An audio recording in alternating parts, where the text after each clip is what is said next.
आजी आजी आईनी ना चकलीच्या ना सोहऱ्या मागितल्या। हो हो काढून ठेवलाय देते। हा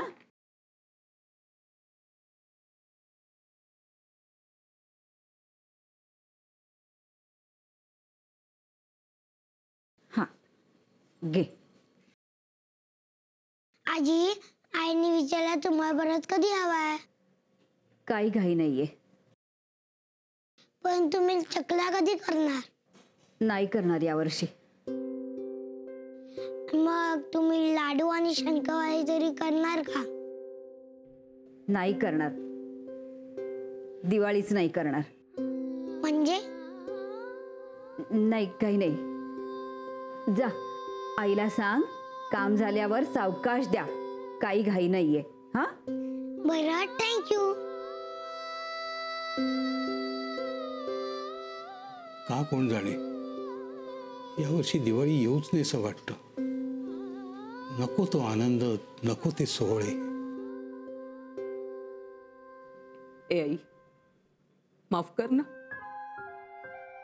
मी दिलेलं उदाहरण आणि घडलेली गोष्ट याच्यात खूप फरक आहे। मला माहित आहे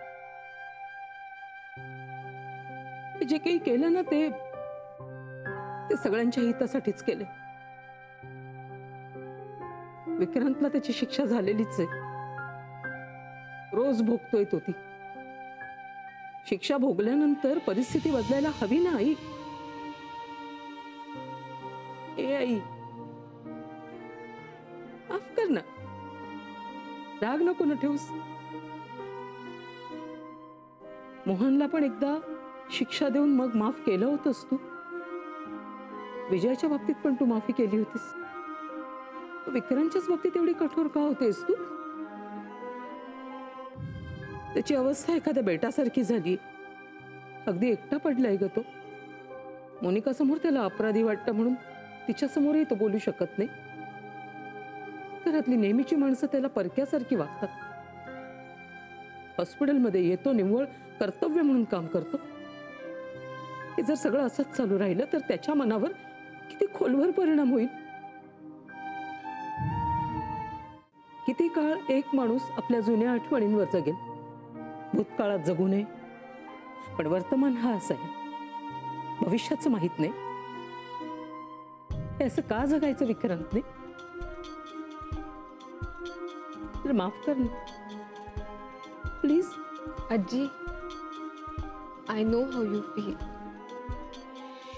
पण आजी माफ केलत ना तर तुम्हालाच हलकं वाटेल। आजी घरी सगळे थांबलेत,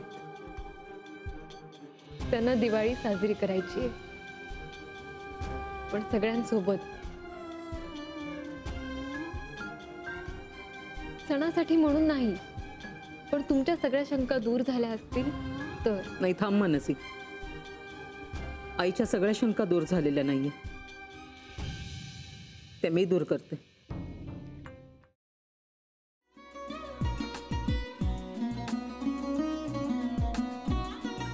लावू का? असाच लावू ना?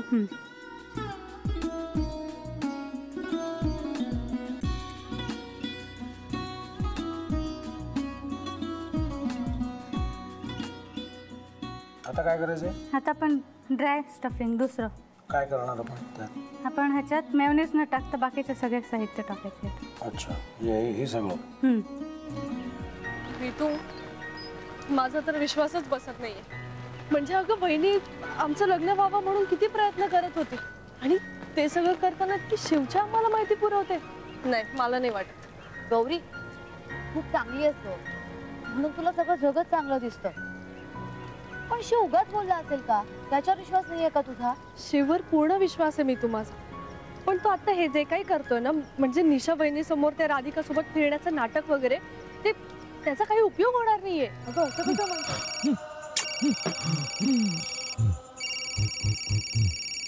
अगं नीलिमा, जतीन भाईंचा कॉल आहे।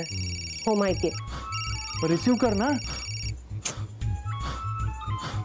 अगं बघ कट झाला. आता तू रिसीव्ह केला नाहीस म्हणून ते मला करतील. अब परत पुन्हा आला बघ. घे बघू. पण हे एक ना एक दिवस घडणारच होतं. आता मला कळलं तुम्ही 2 दिवस झाले काय सांगत होता ते. बनू हे संकेत असतात आणि हे ठरवून येत नसतात. मी बाहेर तुमची वाट बघते.